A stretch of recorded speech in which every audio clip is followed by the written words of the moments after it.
January 28, 1986. A cold Florida morning. The Space Shuttle Challenger stands ready, engines igniting with that familiar roar. 7 incredible people inside, experienced pilots, brilliant scientists, engineers, and 1 schoolteacher ready to broadcast lessons live from space.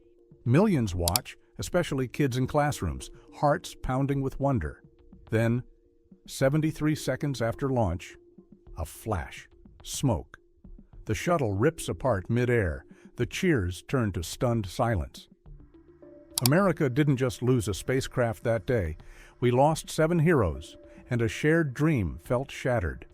But one question has echoed ever since, quietly asked in living rooms, classrooms, and late-night searches. What happened to the crew after the explosion? How were their remains recovered from the ocean? And where do they rest now? To truly understand, we'll start from where it all began. The dreams that launched the Space Shuttle era, what led to this fateful mission, and the critical failures that caused the disaster. This video isn't here to shock or speculate. It's about the official truth, handled with dignity, from NASA's reports to the final memorials. Facts only. Respect always. If you're ready to remember them properly, stay with me. Let's go through it step by step, from the origins to the enduring legacy. In the early 1970s, space exploration felt like it had only just begun to open its doors.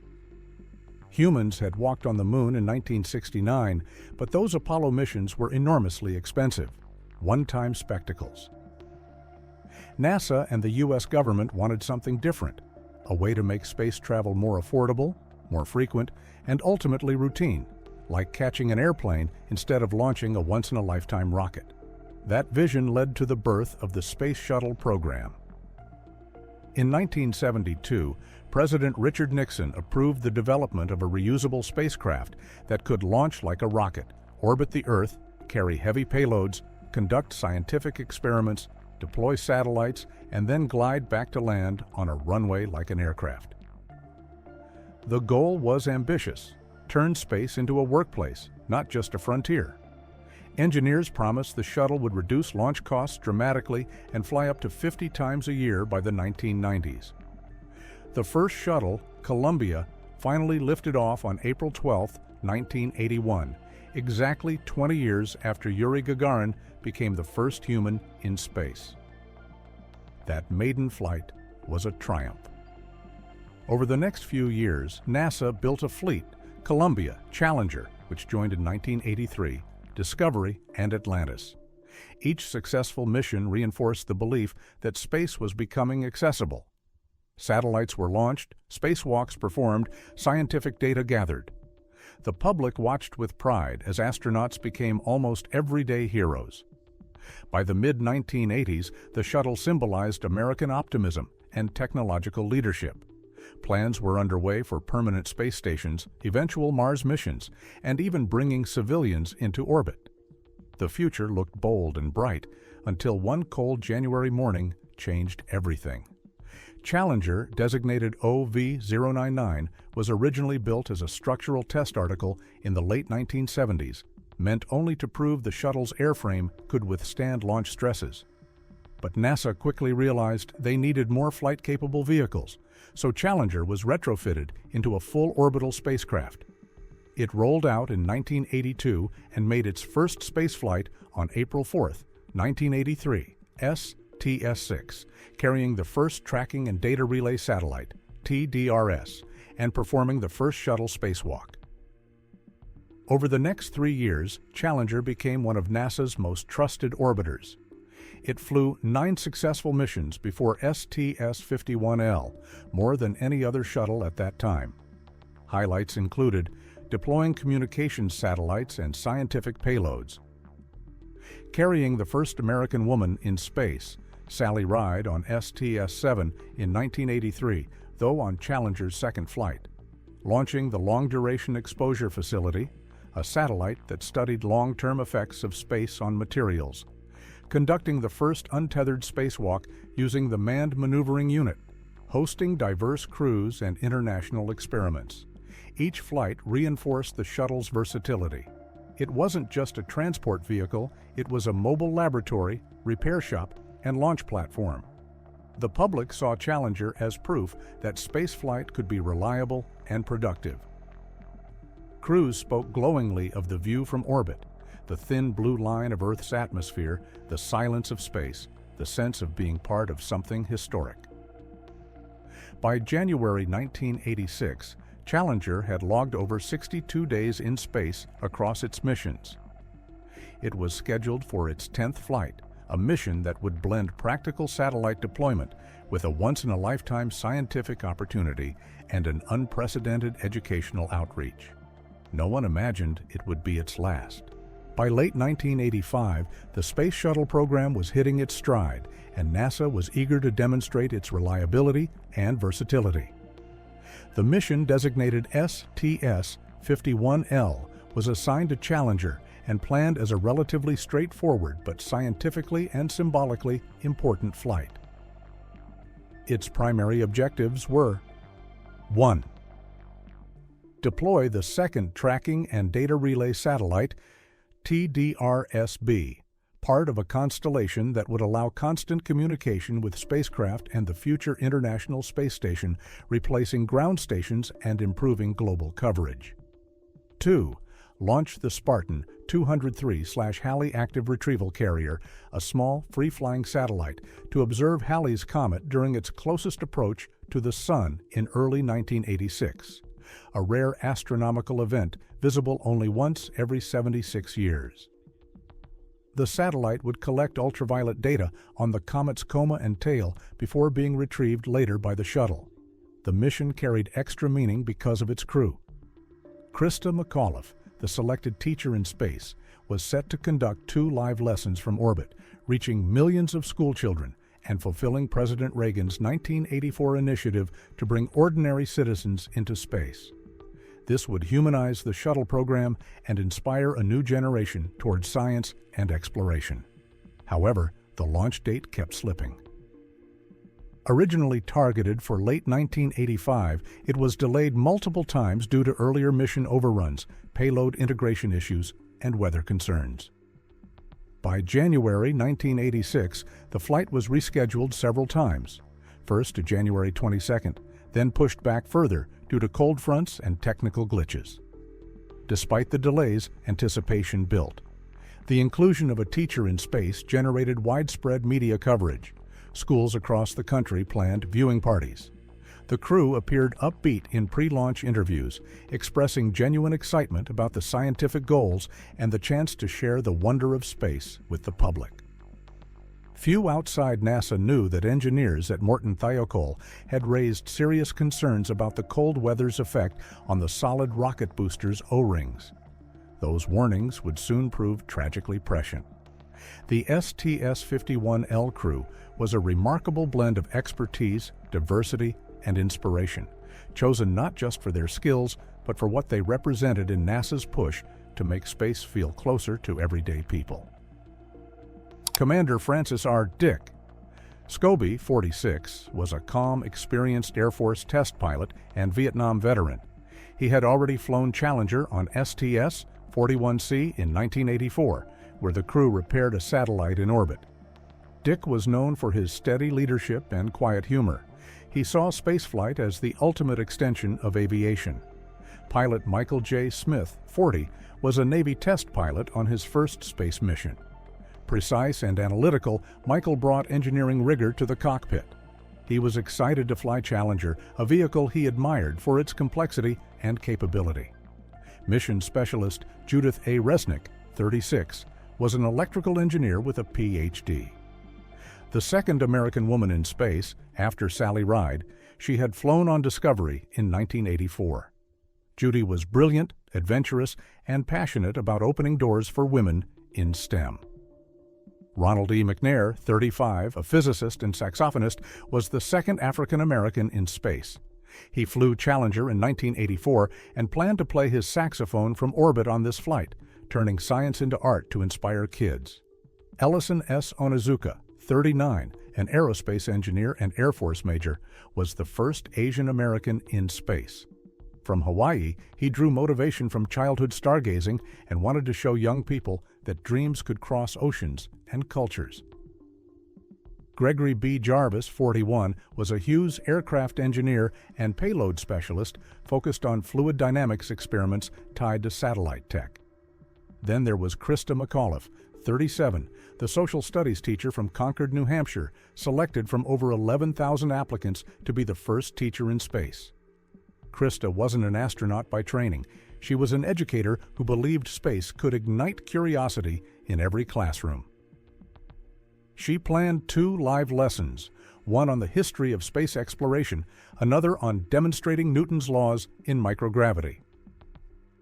Her presence turned the mission into a national teaching moment. These 7 shared a deep drive to push boundaries, advance knowledge, and share the wonder of space with the world. They trained intensely, bonded as a team, and radiated excitement in pre-launch interviews. None of them knew this would be their final journey together. January 28, 1986, dawned unusually cold for Cape Canaveral, Florida. Overnight temperatures had dropped to 26 degrees Fahrenheit, with the launch pad area hovering around 36 degrees Fahrenheit at liftoff time. For most Floridians, it was just a chilly winter day, but for NASA engineers, it raised red flags. The night before, engineers at Morton Thiokol, the company that built the solid rocket boosters, had held a tense teleconference with NASA managers. They warned that the rubber O-rings sealing the booster segments had never been tested below 53 degrees Fahrenheit. In cold conditions, the O-rings could lose resiliency, fail to seal properly, and allow hot combustion gases to escape. Data from previous flights showed erosion on O-rings even in warmer launches. The recommendation was clear: do not launch below 53 degrees Fahrenheit. NASA officials pushed back. Schedule pressures were intense. Another delay would disrupt the entire shuttle manifest and draw criticism from Congress and the media. After heated debate, Thiokol management reversed their engineers' stance and gave the go-ahead. The launch was cleared. At Kennedy Space Center, the crew woke early, ate breakfast, suited up in their bright orange pressure suits, and rode the Astrovan to the pad. They climbed the elevator, crossed the swing arm, and entered Challenger one by one. Christa McAuliffe carried a small stuffed frog named Frog as a good luck charm for her students. The mood was upbeat: smiles, thumbs up, last-minute handshakes. At 11:38 a.m. Eastern Standard Time, the countdown reached 0. The main engines ignited, then the solid boosters roared to life. Challenger lifted off smoothly, a pillar of flame and smoke rising into the clear blue sky. Millions watched live, especially school children gathered around TVs in classrooms across the country, waiting to see their teacher speak from space. For the first 73 seconds, everything appeared normal. At 11:38 a.m. Eastern Standard Time on January 28, 1986, Challenger's 3 main engines roared to life, followed seconds later by the twin solid rocket boosters igniting with a thunderous crack. The shuttle lifted off the pad, climbing steadily into the clear blue sky. For the first minute, telemetry showed everything nominal, engines throttled down as planned, the roll maneuver completed smoothly. The crew's voices on the intercom were calm and professional. Then, at T+58 seconds, a small puff of black smoke appeared near the base of the right solid rocket booster. It was the first visible sign of trouble. The primary and secondary O-rings in the booster's aft field joint had failed to seal properly in the cold temperatures. Hot combustion gases began escaping through the gap, eroding the seals further and creating a blowtorch-like jet. By T+64 seconds, the plume became visible on camera, a bright orange flame licking the side of the external fuel tank. At T+72 seconds, the flame burned through the tank's insulation and breached the hydrogen wall. Pressurized liquid hydrogen and oxygen began mixing violently. At exactly T+73.124 seconds, the external tank ruptured in a massive explosion. The shuttle was torn apart by the sudden release of energy. The 2 solid rocket boosters, still burning, flew off in different directions. The orbiter itself disintegrated under aerodynamic forces, far beyond its design limits. The crew cabin, reinforced and more robust, separated largely intact from the wreckage. It continued upward on a ballistic arc, reaching about 65,000 feet before falling back toward the Atlantic. The entire sequence from first smoke to breakup lasted less than 20 seconds. Millions of viewers, especially schoolchildren watching live, saw the fireball bloom across their screens. Cheers turned to gasps, then stunned silence. Mission Control's last transmission to the crew, "Challenger, go at throttle up," was met with no reply. In the seconds following the explosion, Mission Control fell silent. Flight Director Jay Green's voice cracked as he said, "We have no data." The large screen at Johnson Space Center showed only drifting smoke and scattered debris falling toward the Atlantic. No telemetry returned from the crew. No radio contact. Nothing. Across America, the reaction was instantaneous and visceral. Millions had watched live. Particularly school children gathered in auditoriums and classrooms to see their teacher, Christa McAuliffe, begin her lessons from space. Teachers scrambled to turn off televisions as kids burst into tears. Parents rushed to schools. Phones rang off the hook at news stations. The nation had collectively witnessed a nightmare unfold in real time. At the White House, President Ronald Reagan was preparing for his State of the Union address that evening. He canceled it immediately and instead delivered a brief, somber televised statement at 5 p.m. Eastern Standard Time. His words captured the shared grief. "Today is truly a day for mourning and remembering. Nancy and I are pained to the core by the tragedy of the Shuttle Challenger." He spoke directly to the school children watching, praising their courage and reminding them that the future does not belong to the faint-hearted. It belongs to the brave. In closing, he quoted the poem High Flight by John Gillespie Magee Jr. "They slipped the surly bonds of earth to touch the face of God." Within hours, NASA suspended all shuttle operations. The Rogers Commission was appointed the next day to investigate. Recovery ships and aircraft were dispatched to the Atlantic crash site. The search for answers, and for the crew, had begun. The country mourned as one. Flags flew at half-staff. Churches held vigils. The Challenger crew became symbols of sacrifice, their names etched into a moment that would never be forgotten. Within hours of the disaster, President Reagan established the Rogers Commission to investigate the cause. Chaired by former Secretary of State William P. Rogers and including astronauts Neil Armstrong and Sally Ride, the 13-member panel worked quickly and transparently. Public hearings began in February 1986 and continued through the spring, broadcast live on television. The Commission's findings, released on June 9, 1986, were devastating. The primary cause was the failure of the O-rings in the right solid rocket booster's aft field joint. Cold temperatures had reduced the rubber's resiliency, preventing a proper seal. Hot gases escaped, eroded the seals further, and eventually burned through the external fuel tank, triggering the catastrophic breakup. But the report went deeper. It criticized NASA's organizational culture and decision-making process. Engineers at Morton Thiokol had warned repeatedly about O-ring risks in cold weather, yet management overruled them under pressure to maintain the launch schedule. The Commission described a flawed launch decision process where safety concerns were downplayed to meet deadlines and political expectations. It highlighted communication breakdowns between engineers and upper management and a gradual erosion of safety standards as shuttle flights became more routine.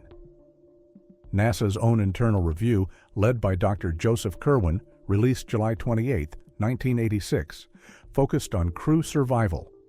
It concluded the crew cabin remained largely intact after the initial breakup, coasting upward before falling for about 2 minutes and 45 seconds. Some crew emergency air packs were activated, indicating brief consciousness, but rapid depressurization likely caused unconsciousness from hypoxia. Death resulted from the violent ocean impact, estimated 200-plus G-forces. The reports led to sweeping recommendations: redesign the boosters, reform NASA management, prioritize safety over schedule, and improve risk assessment. The shuttle fleet was grounded for 32 months while these changes were implemented. Immediately after the disaster, NASA and the U.S. Navy launched one of the largest ocean recovery operations in history. The crash site was approximately 17 to 18 miles east of Cape Canaveral in the Atlantic Ocean, in waters about 100 feet deep. The challenge was immense. Debris was scattered over a wide area, strong currents moved wreckage, and the crew compartment itself had to be located among tons of twisted metal and insulation. Surface ships, sonar-equipped vessels, deep-diving submersibles, and hundreds of divers worked around the clock. Personal effects, notebooks, clothing, small mission items began washing ashore or floating to the surface within days, offering the first tangible signs of what had happened below. On March 7th to 9th, 1986, divers located the crew compartment on the ocean floor. It was found largely intact structurally, reinforced to withstand launch stresses, but severely damaged from the high-speed ocean impact. The cabin had hit the water at around 207 miles per hour after a 2-minute, 45-second free fall, creating forces estimated at over 200 Gs. Recovery of the crew compartment took several more weeks.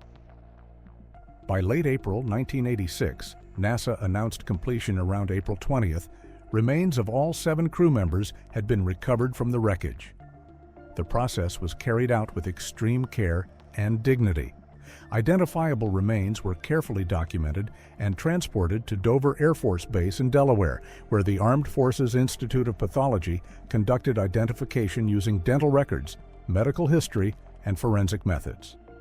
What could be positively identified was released to the families for private burial arrangements. Unidentifiable or commingled portions were cremated.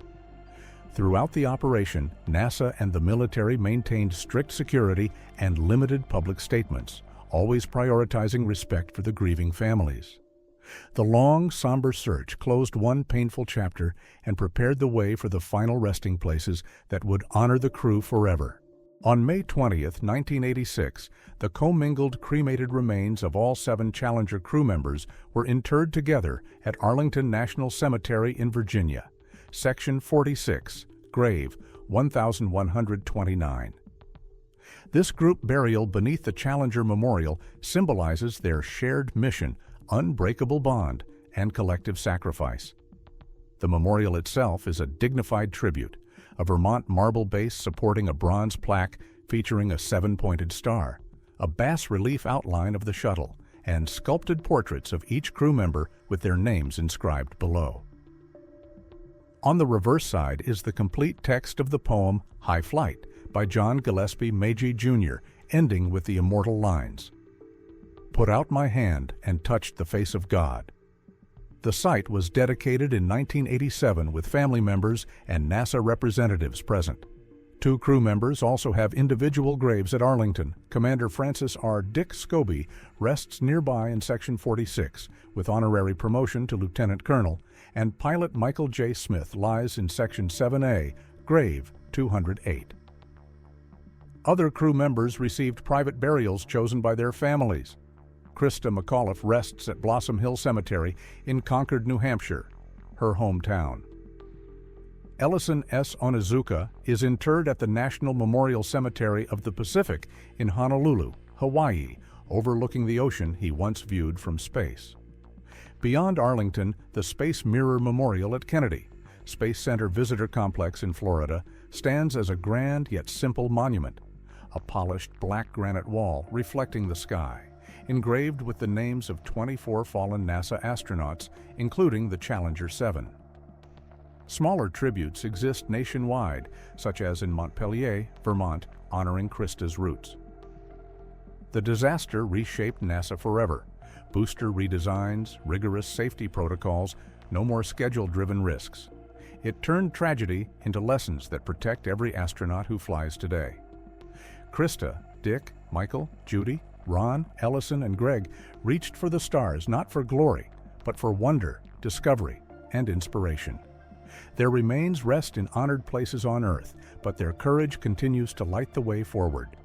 Rest in peace, Challenger crew. Your story lives on.